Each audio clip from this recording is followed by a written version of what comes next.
ଆପଣମାନଙ୍କୁ ବହୁତ ବହୁତ ସ୍ୱାଗତ। ପଣସ ତରକାରୀ ଖାଇ ଖାଇ ବୋର ହେଇଯାଉଲେଣି କି? ତାହେଲେ ଏଇ ରେସିପିକୁ ନିଶ୍ଚିତ ଟ୍ରାଏ କରନ୍ତୁ। ତେଣୁ ମୁଁ ଆଜି ଆପଣମାନଙ୍କ ପାଇଁ ନେଇ ଆସିଛି ଚିଲି ପଣସର ରେସିପି। ଆପଣମାନେ ୟାକୁ ନିଶ୍ଚିତ ଥରେ ଟ୍ରାଏ କରନ୍ତୁ। ଯଦି ଆପଣମାନଙ୍କୁ ମୋର এই ରେସିପିଟି ପସନ୍ଦ ଆସେ ତାହେଲେ ପ୍ଲିଜ ଭିଡିଓଟିକୁ ଲାଇକ୍ ସେୟାର ଆଉ ସବସ୍କ୍ରାଇବ କରିବାକୁ ଭୁଲନ୍ତୁନି।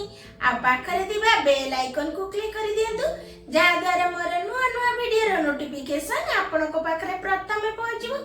ଚାଲନ୍ତୁ ତାହେଲେ ରେସିପି ଷ୍ଟାର୍ଟ କରିବା। ଦେଖନ୍ତୁ ଏଠି ମୁଁ 600 ଗ୍ରାମ ପଣସ କଟା ନେଇଛି। ଏ ପଣସକୁ ମିଡିୟମ ସେପରେ କାଟି ନେଇଛି, ବେଶୀ ବଡ଼ ନୁହେଁ କି ବେଶୀ ଛୋଟ ନୁହେଁ। ୟାକୁ ମୁଁ ପାଣିରେ ଭଲ ଭାବରେ ଧୋଇ ନେଇଛି। ଏବେ ଆମେ ୟାକୁ ଗୋଟେ ପ୍ରେସର କୁକରରେ ଦେଇଦେବା।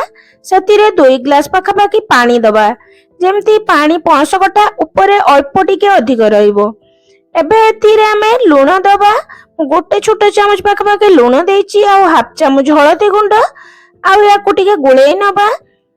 ଏବେ ୟାକୁ ଆମେ ୟାର ଲିଡ୍ କୁ ଦେଇ ଆମେ ପ୍ରେସର କୁକର କୁ ଗ୍ୟାସ ରେ ଛାଡ଼ି ଦେବା, କେବଳ ଗୋଟେ ସିଟି ଆସିବା ପର୍ଯ୍ୟନ୍ତ। ଅଧିକ ସିଝେଇବେନି, କାହିଁକି ନା ଆଗକୁ ଆମକୁ ୟାକୁ ଛାଣିବାର ଅଛି। ଗୋଟେ ସିଟି ଆସିଲା ପରେ ଗ୍ୟାସ ର ଫ୍ଲେମ କୁ ବନ୍ଦ କରି ଦେଇଥିଲି। ଏବେ ଦେଖନ୍ତୁ ପଣସ କଟାକୁ ମୁଁ ଚେକ୍ କରି ନଉଛି। ଦେଖନ୍ତୁ ଇଏ ବହୁତ ଅଧିକ ସିଝି ନାହିଁ, ଏଇଭଳିଆ ଆମକୁ ସିଝିବାର ଅଛି। ଏବେ ଆମେ ୟାକୁ ଗୋଟେ ବଡ଼ ମିକ୍ସିଂ ବାଉଲ କୁ ମୁଁ ବାହାର କରି ନେଇଛି। ଏଥିରେ ଦେଇଦେବା 2 ଚାମଚ ଅଦା ରସୁଣର ପେଷ୍ଟ, ତା ସହିତ କାଶ୍ମୀରୀ ଲଙ୍କା ଗୁଣ୍ଡ 1 ଚାମଚ। କାହିଁକି ନା ଆମେ ଏଥିରେ ଫୁଡ କଲର ବ୍ୟବହାର କରୁନେ, ତେଣୁ କାଶ୍ମୀରୀ ଲଙ୍କା ଗୁଣ୍ଡ ଦେଇଛି। ଏବେ ଏଥିରେ ହାଫ ଚାମଚ ହଳଦୀ ଗୁଣ୍ଡ, ହାଫ ଚାମଚ ଧନିଆ ଗୁଣ୍ଡ, ହାଫ ଚାମଚ ଜିରା ଗୁଣ୍ଡ, ହାଫ ଚାମଚ ଗରମ ମସଲା, ତା ସହିତ ସ୍ୱାଦ ଅନୁସାରେ ଲୁଣ। ଏବେ ଏଥିରେ ଆମେ ହାଫ କପ ମଇଦା ଆଉ ହାଫ କପ ଏଠି କର୍ନଫ୍ଲୋର ଦେଇଛି। ଆପଣ ମାନେ କେବଳ କର୍ନଫ୍ଲୋର ରେ ବି ବନେଇ ପାରିବେ। ମୁଁ ଏଇଠି ଦୁଇଟା ଯାକ ଜିନିଷ ଏଡ୍ କରିଛି, ମଇଦା ଆଉ କର୍ନଫ୍ଲୋର। ତାପରେ ଆମେ ୟାକୁ ଗୋଳେଇ ନବା। ଆଉ ଏଇଠି କହି ରଖୁଛି, ଲୁଣ ଆଉ ହଳଦୀ ଦେଲା ବେଳେ ଦେଖିକି ଦେବେ, କାହିଁକି ନା ଆଗରୁ ସିଝିଲା ବେଳେ ବି ଆମେ ଲୁଣ ହଳଦୀକୁ ଦେଇଥିଲେ। ତାପରେ ଆମେ ୟାକୁ ହାଲକା ହାତରେ ଗୋଳେଇ ନବା। ଦେଖନ୍ତୁ ଗୋଳିଲା ପରେ ଏଠି ଟିକେ ସୁଖା ସୁଖା ଲାଗିଲା। ମୁଁ ଏଠି 2-3 ଚାମଚ ପାଣି ଦେଇ ୟାକୁ ଭଲ ଭାବରେ ଏଠି ଗୋଳେଇ ନଉଛି।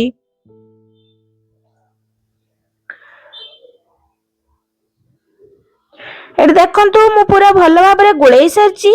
ଆଉ ଏଇଭଳିଆ ଆମର ପିସ୍ ଗୁଡାକ ରହିବା ଦରକାର। ଏବେ ଚାଲନ୍ତୁ ଆମେ ଛାଣିବା ପାଇଁ।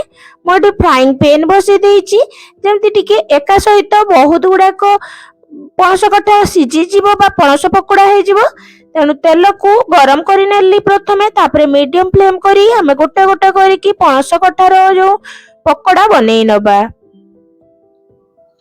ଯେତିକି ଧରିବ ସେତିକି ହିଁ ଦେବେ, ଅଧିକ ଦେବେନି, ନହେଲେ ଏ ଜୁଡି ଯିବ। ତାପରେ ଗୋଟେ ସାଇଡ ଏମିତି ଗୋଟେ ଗୋଲ୍ଡେନ ବ୍ରାଉନ କଲର ଆସିବା ପର୍ଯ୍ୟନ୍ତ ୟାକୁ ଛାଡ଼ି ଦେଇଥିଲେ। ଗୋଟେ ସାଇଡ ଲାଲି କଲର ଆସିଗଲେ ଆମେ ତାକୁ ଓଲଟେଇ ନବା। ସେମ ପ୍ରୋସେସ ରେ ତାକୁ 2 ସାଇଡ ରେ ଭଲ କଲର ଆସିବା ପର୍ଯ୍ୟନ୍ତ ଛାଣି ନବା। ଆଉ ଏଇ ଟାଇମ ରେ ଗ୍ୟାସ ର ଫ୍ଲେମ କୁ ମିଡିୟମ କରିଥିବା। ଦେଖନ୍ତୁ ଯଦି ହାଇ ଫ୍ଲେମ ରେ କୁକ୍ କରିବେ ତାହେଲେ ଇଏ ଉପରେ ତ ମାନେ ଲାଲି ହେଇଯିବ, କିନ୍ତୁ ଭିତରେ ଏତେ ଭଲ ଭାବରେ ଛାଣି ନଥାଏ। ଏବେ 2 ସାଇଡ ରେ ଭଲ ଭାବରେ ହେଲା ପରେ ମୁଁ ଗୋଟେ ପ୍ଲେଟ କୁ ବାହାର କରି ନଉଛି। ଦେଖନ୍ତୁ ଏଇଭଳିଆ ହବା ପର୍ଯ୍ୟନ୍ତ ୟାକୁ ଛାଣି ନେବେ। ମୁଁ ସବୁ ପକୋଡାକୁ ଏଠି ବାହାର କରି ନେଲି। ସେମ ପ୍ରୋସେସ ରେ ଆଉ ସବୁ ଯୋଉ ପଣସ ପକୋଡା ବନିବାର ଥିଲା ତାକୁ ଆମେ ସେମ ପ୍ରୋସେସ ରେ ତାକୁ ଛାଣି ନବା।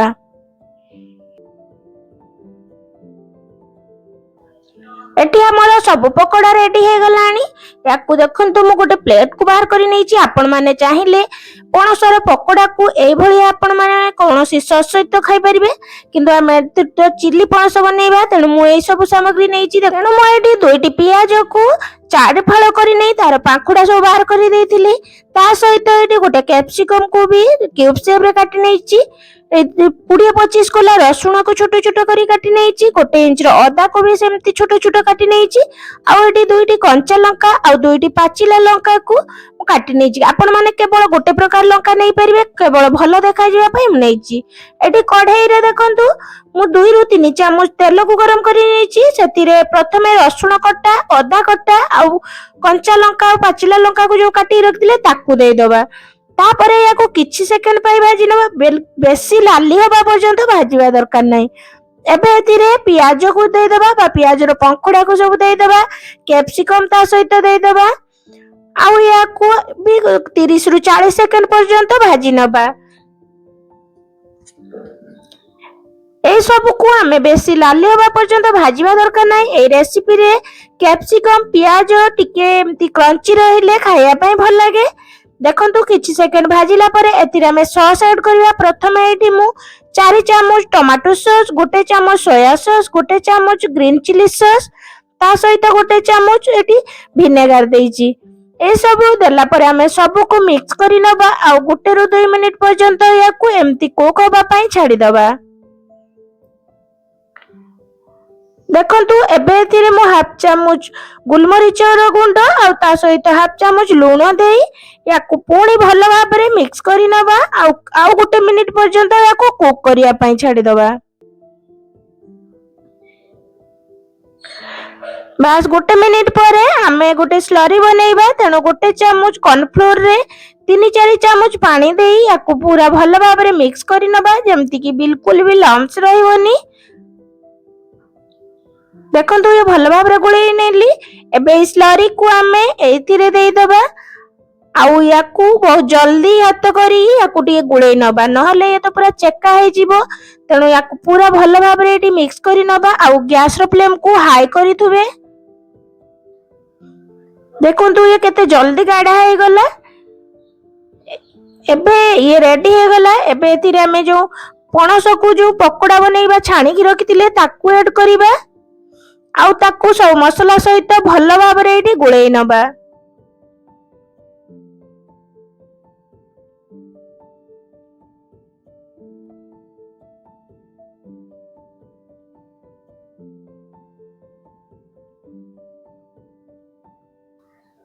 देखंतु मु गुळेई नेली। आउ याकू एई भलिया 2 मिनिट आमे भल भाबरे गुळेई नेले जेमति कि सब सॉस पणस पकोड़ा भितरे भल भाबरे पसी जिवो। बस लास्ट रे आमे टिके अधिक करिकि मोडी धनिया पत्र देइची, ता सहित किछि एठी धळा राशि देइची। धळा राशि पूरा ऑप्शनल अछि, आपण माने चाहिले याको स्किप करि परिबे, किंतु देले खाइबा पई तो बहुत बढ़िया लागे आ देखिया पई भी बहुत भल लागे। आपण माने ए जगह रे स्प्रिंग अनियन बा पियाज पत्र को भी देई परिबे। मु टिके गोळेई नै गैस रो फ्लेम को बंद कर देबा। आ याकू मु एठी गुटे प्लेट को सर्व कर नेइची, ता सहित ऊपर किछि कटा धनिया पत्र आ धळा राशि देई रेडी हे गला। ये गरमा गरम चिली पणस आपण मानको मु एठी देखै दउची। देखंतु ये केते जूसी हेची। देखंतु याकू देखि जानि पारुतबे यार लुकिंग ता केते बढ़िया, पूरा जूसी हेची ए चिली पणस। याकू आपण माने निश्चित ट्राई करंतु। एबे तो पणसर टाइम चलीची, तेणु पणसर टाइम जिबा पूर्वरु आपण माने याकू निहात बनांतु। देखिबे यार टेस्ट आपण मानको बहुत पसंद आसीबो।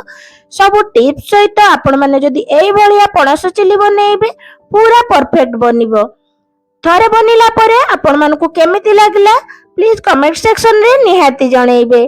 आशा करूची आजिर मोर ए वीडियोटी आपण मानको बहुत पसंद आसीथि। माने मोर वीडियो को प्रथम रु लास्ट पर्यंत देखिथिबारु अशेष अशेष धन्यवाद। आ आपण माने जदी सब्सक्राइब करि नाहंती प्लीज सब्सक्राइब करि नियंतु। आ मोर सब वीडियो को प्रथम रु लास्ट जाए फुल वॉच करंतु। आजिर वीडियो को एठी रखुची। नमस्कार, जय जगन्नाथ। पुणी देखा हबो आ गुटे